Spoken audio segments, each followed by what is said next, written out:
God's great grace it is has brought us all this. 하나님 말씀은 신약 성경 마가복음 8장 1절에서 13절입니다. 칠병이여 기적의 의미, 칠병이여 기적의 의미란 제목으로 하나님 말씀 전하겠습니다. 1절부터 4절입니다. 그 무렵에 또 큰 무리가 있어 먹을 것이 없는지라 예수께서 제자들을 불러 이르시되 내가 무리를 불쌍히 여기노라. 그들이 나와 함께 있은지 이미 사흘이 지났으나 먹을 것이 없도다. 만일 내가 그들을 굶겨 집으로 보내면 길에서 기진하리라. 그 중에는 멀리서 온 사람들도 있느니라. 제자들이 대답하되 이 광야 어디서 떡을 얻어 이 사람들로 배부르게 할 수 있으리까? 오늘 등장하는 소위 칠병이여 기적을 보면 이전에 행하신 오병이어 표적과 굉장히 비슷합니다. 저는 이런 생각이 들었어요. 굳이 왜 성경에는 오병이어 표적 하나면 충분할 텐데 거의 비슷한 칠병이어 기적을 왜 또 기록하고 있을까? 이런 궁금증이 있었습니다. 그 무렵에 또 큰 무리가 있어. 그 무렵에 여기서 말하는 그 무렵이라는 것은 예수님께서 이방인 지역에서 수로보니게 여인의 귀신 들린 딸을 고쳐주시고 귀먹고 말 더듬는 자를 고쳐주신 그 무렵이라는 거예요. 다시 말하면 지금 예수님은 아직도 여전히 이방인 지역에 머무르시면서 사역을 하고 있다는 것을 우리는 짐작할 수 있어요.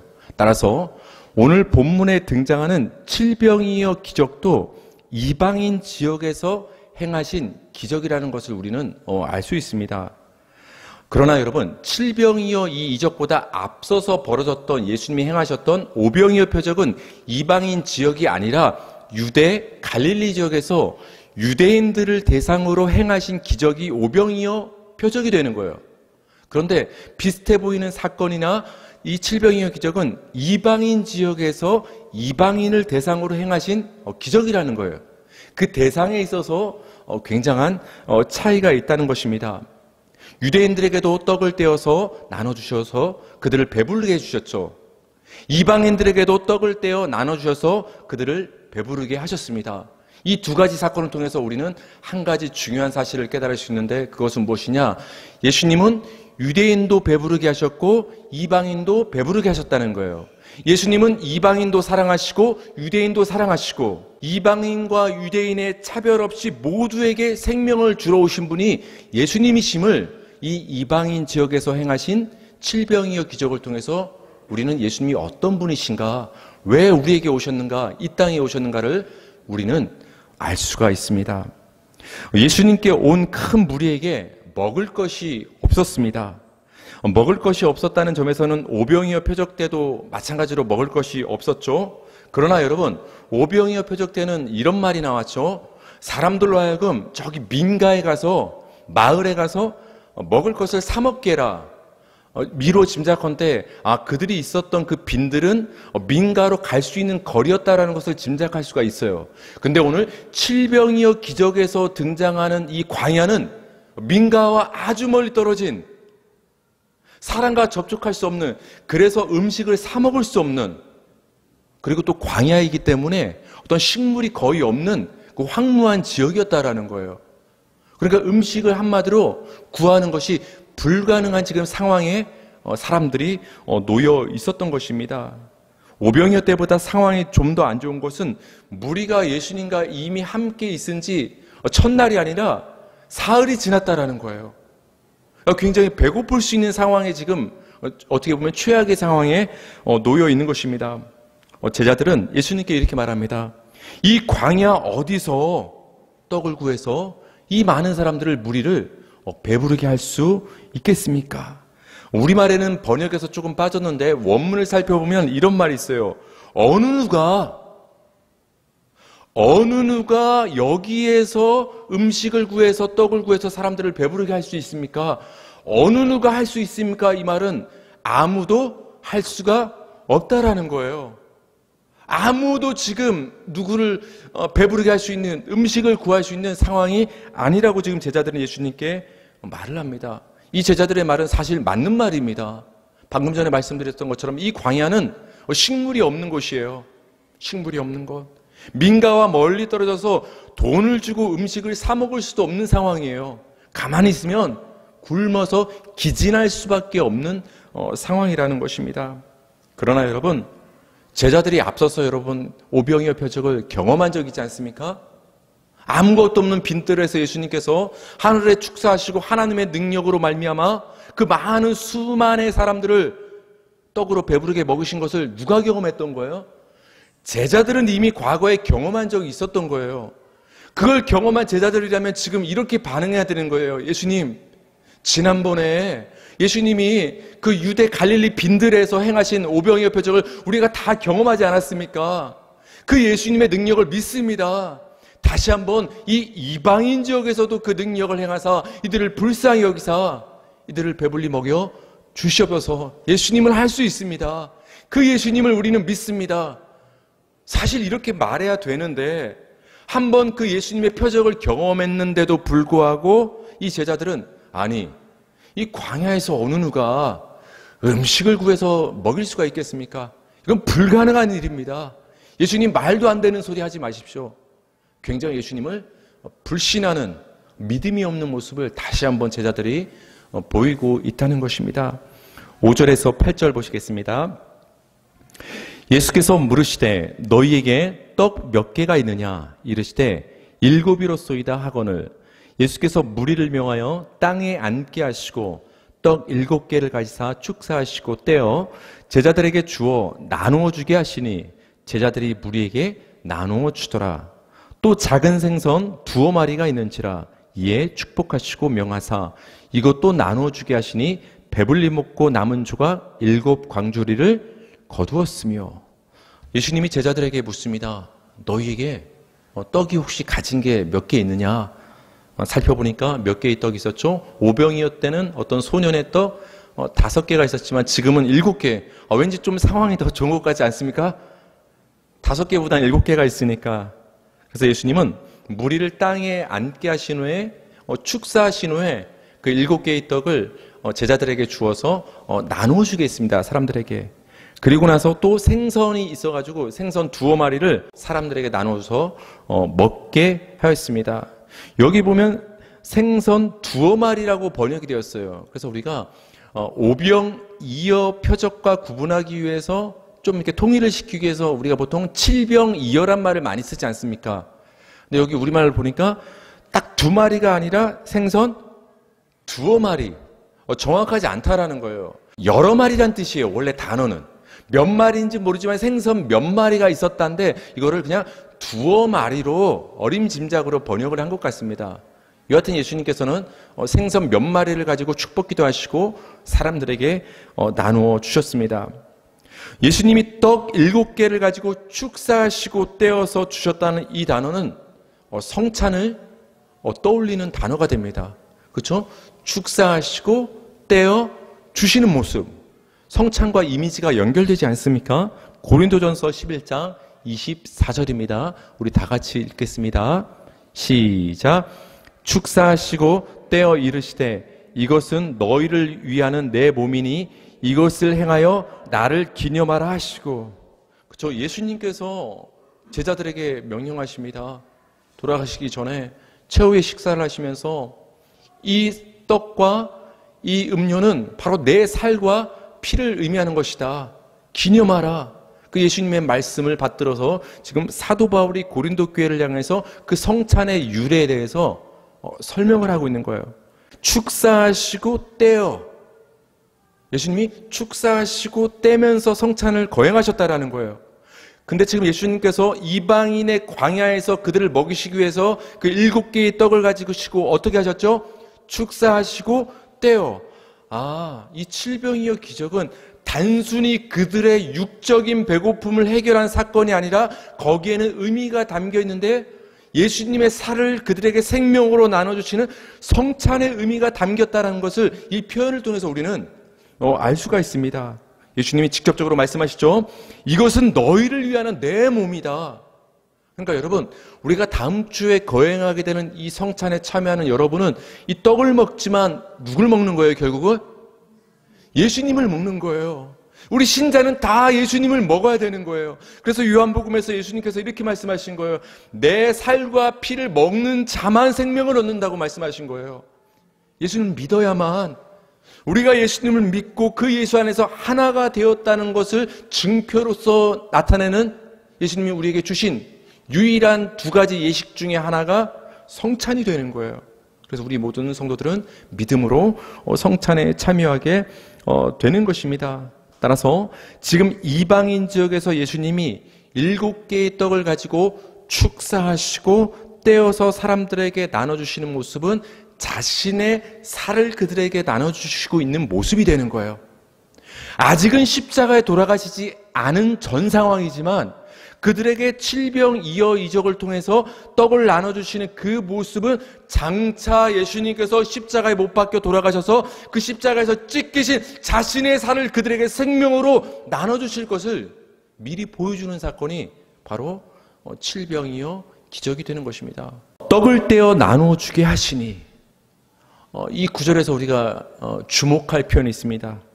나눠주게 하시니, 이것은 간단히 어떤 음식이 여러 개가 있었을 때 그것을 사람들에게 나눠주고 분배해줬다는 단순한 의미가 아니에요. 이 나누어줬다라는 단어는 종이 주인을 위해서 식사를 준비하고 차렸다는 의미가 되는 거예요. 자기 집을 방문한 귀한 손님을 위해서 주인이 그 손님을 위해서 식사 대접을 한다는 의미가 나누어준다라는 단어에 담긴 의미가 되는 거예요. 이 단어가 사용된 구절을 우리가 두 구절만 한번 살펴볼게요. 사무엘하 12장 20절. 다윗이 땅에서 일어나 몸을 씻고 기름을 바르고 의복을 갈아입고 여호와의 전에 들어가서 경배하고 왕궁으로 돌아와 명령하여 음식을 그 앞에 차리게 하고 먹은지라.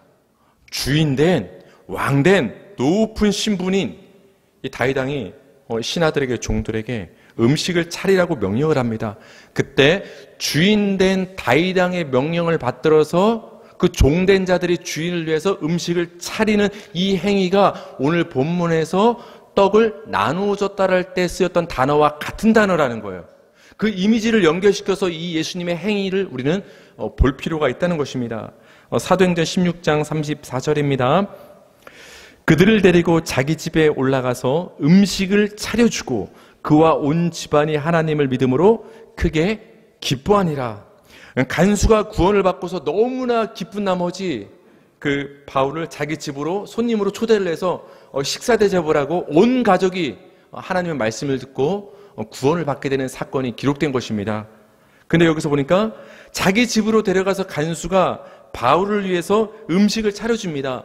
주인이 귀한 손님을 접대하는 때 이 음식을 차려줬다는 표현이 사용되는데 이 단어가 바로 지금 광야에서 칠병이어 기적을 통해서 예수님이 떡을 떼어서 무리들에게 나눠주셨다고 할 때 같은 표현이 사용되고 있는 거예요. 이 의미를 여러분 오늘 칠병이어 이적에 끌어들어와서 우리가 생각하면 이런 의미가 되는 거예요. 예수님이 지금 칠병이어 기적을 통해서 떡을 떼어서 사람들에게 나눠주고 계신 것은 예수님이 종으로서 그 사람들을 섬겨주고 있는 모습을 보여주고 있는 거예요.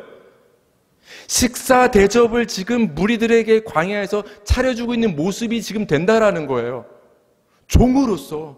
그래서 예수님은 직접 이렇게 말씀하신 거예요. 마가복음 10장 45절 우리 다 같이 읽겠습니다. 시작. 인자가 온 것은 섬김을 받으려 함이 아니라 도리어 섬기려 하고 자기 목숨을 많은 사람의 대속물로 주려 함이니라. 여러분 칠병이어 기적사건의 그 핵심이 무엇입니까 하면 이 마가복음 10장 45절을 그대로 옮기면 되지 않겠습니까?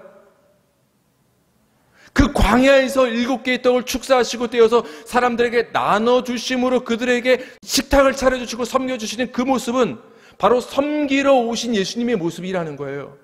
예수님은 너무나 분명하게 우리에게 말씀해 주셨어요. 나는 섬김을 받으러 온 것이 아니다. 오히려 섬기려 왔다. 뭘로?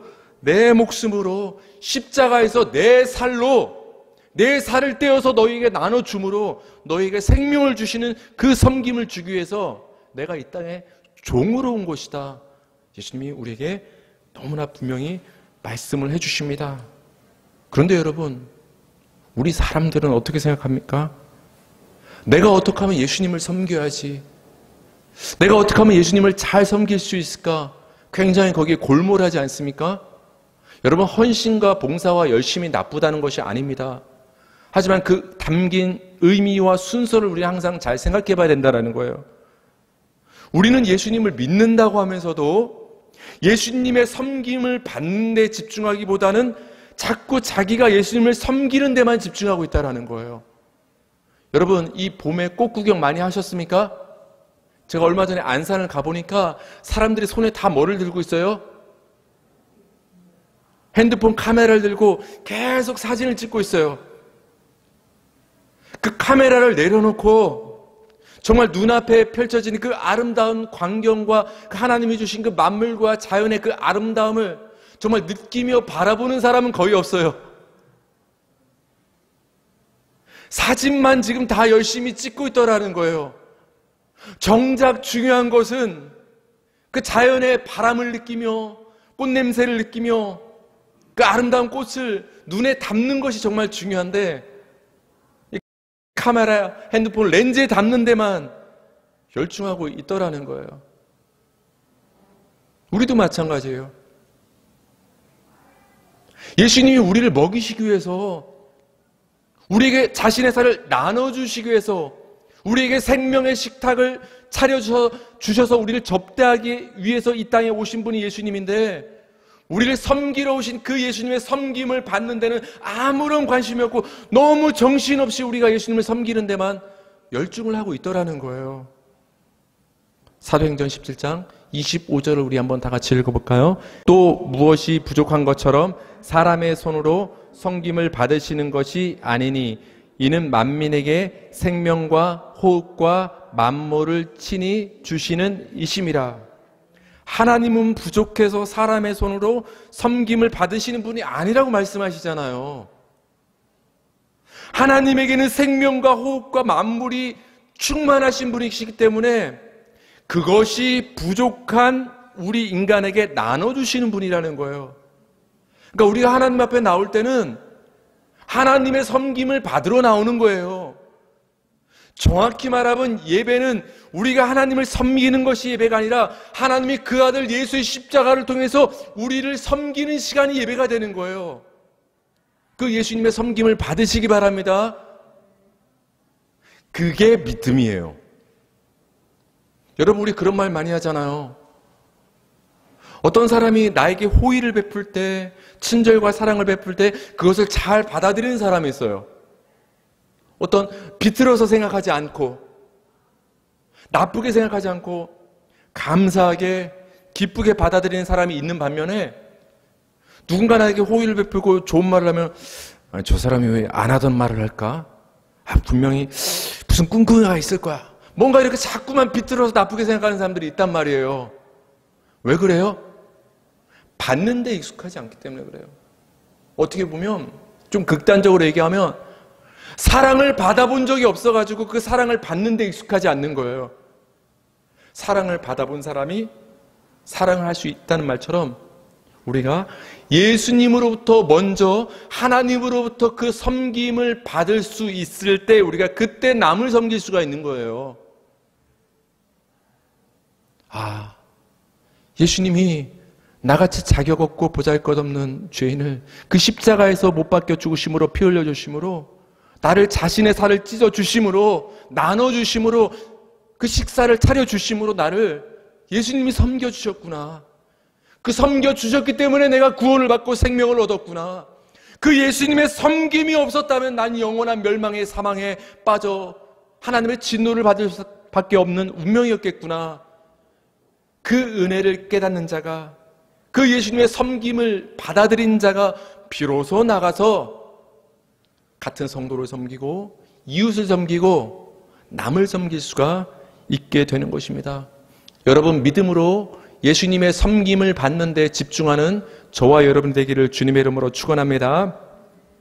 9절에서 10절입니다. 사람은 약 4,000명이었더라. 예수께서 그들을 흩어보내시고 곧 제자들과 함께 배에 오르사 달마누다 지방으로 가시니라. 오병이어 표적 때는 남자만 5,000명이었다. 그런 기록이 있기 때문에 아마 여자도 포함을 시키고 연세 드신 분들, 아이들까지 포함을 시키면 약 수만 명이 됐겠구나 우리가 짐작을 한번 해봤죠. 근데 이 칠병이어 기적에서는 남녀노소 구별 없이 그냥 4,000명이었다 이렇게 기록을 합니다. 예수님은 그들을 바로 흩어 보내십니다. 그리고 제자들과 함께만 배를 타고서 달마누다 지방으로 가십니다. 굉장히 우리에게 익숙치 않은 지역이죠. 아마 추정컨대 이곳은 막달라 지역이 아니었을까. 우리가 성경에 마리아라는 이름이 굉장히 많이 등장하기 때문에 구분시켜 주기 위해서 어떤 마리아 앞에는 막달라 마리아 그 출신을 붙이지 않습니까? 아마도 이 달마누다 지역은 게네사렛 호수, 그러니까 갈릴리 호수 서쪽 연안의 인근에 위치한 그 막달라 마을로 예수님이 가신 것이 아닐까 짐작을 할 수가 있습니다. 11절에서 13절인데요. 마지막입니다. 바리새인들이 나와서 예수를 힐난하며 그를 시험하며 하늘로부터 오는 표적을 구하거늘 예수께서 마음속으로 깊이 탄식하시며 이르시되 어찌하여 이 세대가 표적을 구하느냐 내가 진실로 너희에게 이르노니 이 세대의 표적을 주지 아니하리라 하시고 그들을 떠나 다시 배에 올라 건너편으로 가시니라. 바리새인들이 나와서 예수님을 힐난했습니다. 힐난했다라는 것은 단순히 예수님을 비방했다는 것이 아니라 논쟁을 했다라는 거예요. 시비를 가리기 위해서 지금 예수님과 지금 말싸움을 벌인다는 거예요. 바리새인들은 예수님을 시험해서 예수님께 뭔가를 요구했습니다. 하늘로부터 오는 표적을 우리에게 보여줘봐라 라고 예수님께 하늘로부터 오는 표적을 요구했습니다. 이에 예수님은 탄식하시면서 이렇게 말씀하셨죠. 어찌하여 이 세대가 표적을 구하느냐 내가 진실로 말하노니 너희에게는 표적을 주지 아니하리라. 예수님께서 굉장히 단호하게 말씀을 하시고 배를 타고 건너편으로 건너가신 것입니다. 표적이란 말이 지금 등장을 하고 있습니다. 여러분, 표적이란 말은 단순히 어떤 놀라운 어떤 과학을 뛰어넘는 어떤 신비로운 기적과 이적을 의미하는 단어가 사실 아니에요. 우리말로 표적으로 번역된 단어는 구별할 수 있는 어떤 표시를 의미하는 거예요. 사인. 구별할 수 있는 특징.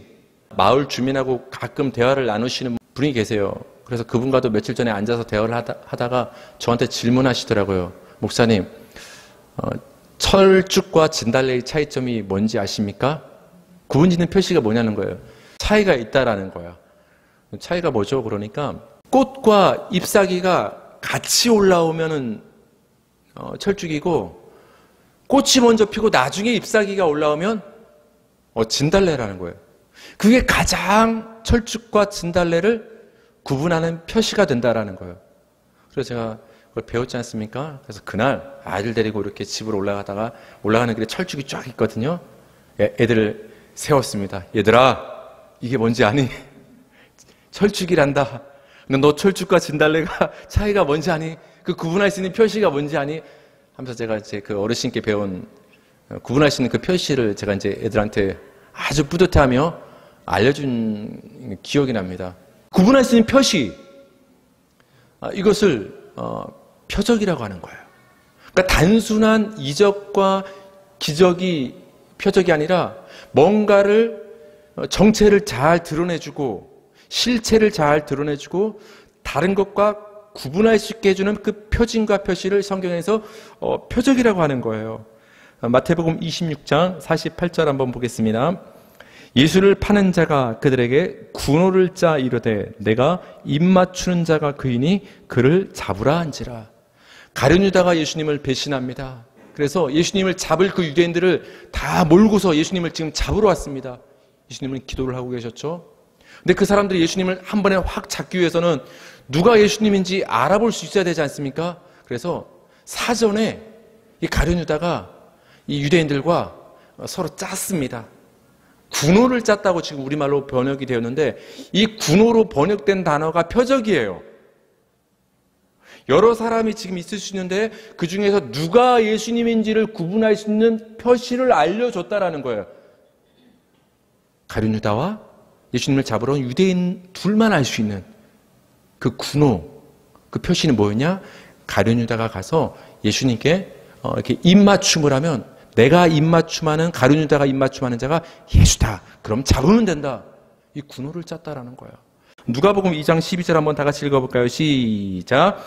너희가 가서 강보에 쌓여 구유에 뉘어 있는 아기를 보리니 이것이 너희에게 표적이니라 하더라. 아멘. 아기가 강보에 쌓여 구유에 누워 있으면 그것이 표적이래요. 여러분, 여기에 사용된 표적이 무슨 놀랄만한 어떤 기적적인 일은 아니잖아요. 근데 이게 표적이래요. 어떤 표적? 멀리서 왔던 그 목자들이 이 아기가 예수님임을 구분하고 알아볼 수 있는 표시가 된다란 말이에요. 그 표시가 뭐냐? 강보에 쌓였을 것이다. 근데 상식을 깨고서 말 구유에 누워 있을 거다. 그러면 이 말 구유에, 강보에 쌓여서 누워 있는 이 아기가 예수님임을 알아보면 된다라고 그들에게 표적을 천사가 지금 주었다라는 거예요. 바리새인들이 예수님께 요구했죠. 하늘로부터 오는 표적을 한번 보여줘 봐라. 이 말은 무슨 말이에요? 너 예수가 지금 뭐 하나님의 아들이라고 하기도 하고, 뭐 사람들 말에 의하면 선지자라고 하기도 하고, 하늘로부터 왔다고 하기도 하는데, 너가 정말 하나님이 보낸 메시아 그리스도가 맞다면 그것을 구분하고 증명할 수 있는 하늘로부터 오는, 하나님으로부터 주어진 그 표시, 구분할 수 있는 표시를 우리한테 보여줘 봐라. 지금 예수님께 요구를 하고 있는 것입니다. 여러분, 지금 바리새인들이 예수님께 이 표적과 구분할 수 있는 표시를 요구하고 있다는 것은 이 바리새인들이 지금 예수님을 믿는다라는 거예요? 안 믿는다라는 거예요? 믿지 못하겠다니까 보여달라는 거예요. 당신이 하나님으로부터 보냄을 받은 자인 줄을 우리는 도저히 못 믿겠다. 그러니까 하늘로부터 보냄을 받았다는 그 표적을 한번 보여줘 달라는 거예요. 여러분, 굉장히 역설적이고 아이러니한 걸 우리는 느낄 수가 있어요.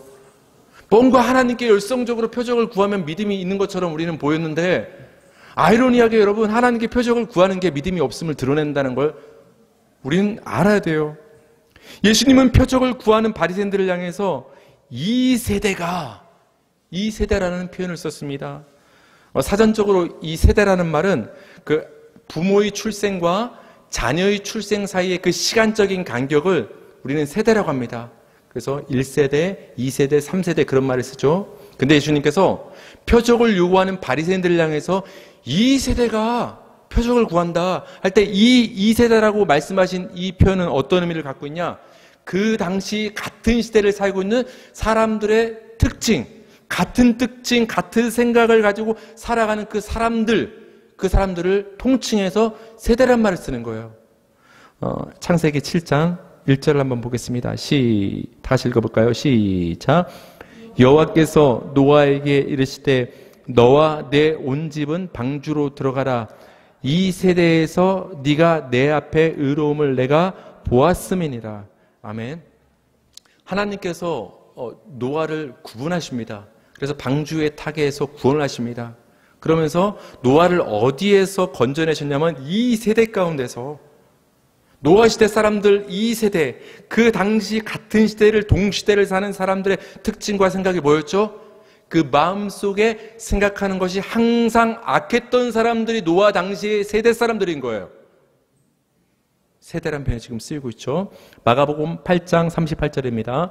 누구든지 이 음란하고 죄 많은 세대에서. 예수님 당시 사람들은 한마디로 표현하면, 예수님이 평가하시기에 이 사람들은 음란하고 죄 많은 세대다. 이 시대의 사람들을 예수님이 한마디로 이렇게 평가를 하고 규정을 하십니다. 음란하고 죄 많은 세대란 말을 다른 말로 표현하면 이렇게 됩니다. 마가복음 9장 19절 다 같이 읽겠습니다. 시작. 대답하여 이르시되 믿음이 없는 세대요. 예수님이 악하고 음란한 세대야, 이 음란하고 죄 많은 세대야, 이 말은 한마디로 말하면 그들이 믿음이 없는 세대라는 것을 규정하시는 말씀이 되는 거예요. 여러분, 지금까지 세대란 말이 성경에서 쓰인 여러 가지 구절들을 살펴봤는데 긍정적인 의미로 이 세대란 말이 사용되고 있나요? 아니면 좀 부정적인 의미로 세대란 말이 사용되고 있나요? 부정적인 의미. 어떤 자들에게 세대란 말이 사용되고 있어요? 마음속으로 생각하는 것이 항상 그 교회에 악한 자들에게 세대란 말이 쓰고 있어요. 악하고 죄 많은 사람들에게 세대란 말이 쓰고 있어요. 믿음이 없는 자들에게 세대란 말이 쓰고 있어요. 이 부정적인 의미를 갖고 있는 세대란 말이 지금 누구한테 지금 예수님이 사용하고 계신 거예요? 바리새인들을 향하여서 이 세대가 표적을 구한다라고 그 세대란 말을 연결시키고 있는 거예요. 이 세대가 뭐예요? 악하고 음란한 세대, 믿음이 없는 세대에 속한 바리새인이 지금 나에게 표적을 구하는구나. 그러니까 나는 그 표적을 너에게 줄 수가 없다라고 예수님께서 말씀을 하는 것입니다. 바리새인들이 예수님에게 하늘로부터의 표적을 구했을 때 예수님이 그들을 이 세대로 규정하셨다는 것은 그들의 믿음 없음을 예수님께서 비판하신 거예요. 세대란 말이 사용됐다는 것은 그들에게 믿음이 없다는 말이에요. 정말로 믿음이 없으니까 눈에 보이는 표적을 구했겠죠. 여러분, 예수님을 믿지 않는 자들에게는 어떤 표적이 주어져도 그들이 그 표적을 통해서 예수님을 깨닫고 믿지 못한다는 것을 여러분 아셔야 돼요. 모세가 하나님의 보내심을 받아서 바로 앞에 나갔습니다. 저들이 나를 인정해 줄 수 있겠습니까, 하나님? 그러니까 하나님께서 표시를 주십니다. 표적을 주신다라는 거예요. 어떤 표적? 이 모세가 그냥 바로왕 너 앞에 나간 어떤 사람이 아니라 나 만군의 여호와가 내 이름으로 보낸 자라는 그 표시를 주겠다고 표적을 주십니다. 물을 피가 되게 하고 그 지팡이를 던지니까 뱀이 되고 또 나중에는 10가지 재앙을 통해서 이 모세가 하나님이 보내신 자라는 표적을 그 바로왕 앞에 애굽 사람들 앞에 펼쳐 보이셨습니다. 근데 여러분, 그 애굽 사람들과 바로왕이 그 놀라운 표적을 보고서 회개하고서 하나님을 믿었습니까? 더 강팍해졌어요, 마음이. 더 악해져서 더 하나님을 적대했던 사람이 바로 바로왕이었다라는 거예요. 믿지 않는 자에게는 여러분, 그 어떤 표적이 주어져도 믿지 않는다라는 거예요. 그래서 우리가 생각을 바꾸고 깨트려야 되는 거예요. 오늘날 한국교회가 세상에 등을 돌리는 이유는 눈에 보이는 어떤 놀라운 표적이 보이지 않기 때문에, 그런 것들이 사라졌기 때문에 사람들이 교회를 외면한다.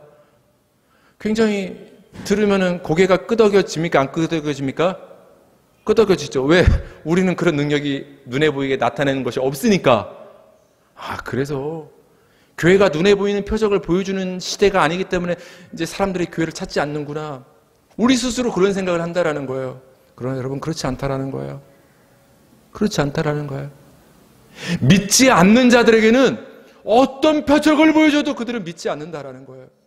그래서 여러분, 표적을 통해서 사람들을 믿게 하는 수단으로서 표적을 사용해서는 안 된다는 것입니다. 예수님 당시 눈에 보이는 표적을 구했던 바리새인들처럼 지금 우리가 살고 있는 이 세대도 눈에 보이는 표적과 징조를 구하는 시대를 우리는 살고 있어요. 많은 교회가, 많은 성도들이 하나님께 눈에 보이는 표적을 달라고 기도합니다. 하나님, 날 사랑하십니까? 그럼 이렇게 그냥 내버려 두지 않으실 텐데, 나를 사랑하는 한번 증거를 한번 보여주십시오.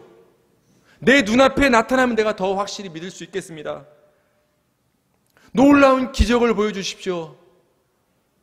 병 고침을, 역사를 우리에게 눈에 보여주십시오. 방언을 할 수 있게 해주십시오. 내가 축복을 받았다는 증거를 주십시오. 하나님, 날 사랑하신다면, 내가 하나님의 자녀라면 그 납득할 수 있는 눈에 보이는 것을 보여주십시오. 오늘 하나님을 믿는다는 성도들마저 예수님 당시에 악하고 음란한 그 바리새인의 그 세대처럼 눈에 보이는 것을 구하는 함정에 빠지더라는 거예요. 여러분, 표적은 믿음을 만드는 수단이 될 수가 없습니다. 마태복음 12장 39절을 읽겠습니다. 시작. 예수께서 대답하여 이르시되 악하고 음란한 세대가 표적을 구하나 선지자 요나의 표적 밖에는 보일 표적이 없느니라. 악하고 음란한 세대가 지금 나에게 표적을 요구한다. 그러나 내가 그들에게 보여줄 수 있는 표적은 딱 한 가지다. 그 표적은 뭐냐? 요나의 표적이다. 여러분, 요나가 물고기 뱃속에서 며칠 동안 있었죠? 3일 동안. 그것처럼 나 예수가 십자가에서 죽임을 당해서 3일 동안 무덤에 있다가 3일 만에 다시 부활하는 그 놀라운 십자가의 표적, 그 요나의 십자가 표적밖에는 너에게 보여줄 게 없다. 이미 예수님은 우리에게 십자가 표적을 보여주신 거예요. 칠병이어 그 떡을 떼어 나눠주시는 그 모습을 통해서 예수님이 십자가에서 자신을 떼어 나눠주신다는 그 십자가 표적을, 그 칠병이어 기적을 통해서 미리 보여주고 계신 거예요. 그런데 어리석은 바리새인들이 지금 요구하고 있는 거예요. 그런 십자가 표적 필요 없다. 다른 표적, 놀라운 표적을 보여달라. 십자가에는 아무런 관심이 없이. 여러분, 십자가 표적보다 더 확실한 표적이 어디 있습니까? 십자가 표적 말고 또 다른 표적이 왜 우리에게 필요하겠습니까? 예수님께서 십자가에서 그 살을 우리에게 떼어주심으로, 나눠주심으로 우리에게 생명을 주신 그 십자가의 표적을 꽉 붙잡으시기 바랍니다. 유대인에게 오병이어를 행하셨던 것처럼 이방인들에게도 칠병이어로 배불리 먹으신 예수님, 그 예수님이 이방인과 같은 저와 여러분을 찾아오셔서 배불리 먹여주셨다는 것입니다. 그 예수님의 십자가 섬김만이 이 음란하고 악한 세대를 살아가는 우리 성도들의 유일한 표적이 되는 것입니다.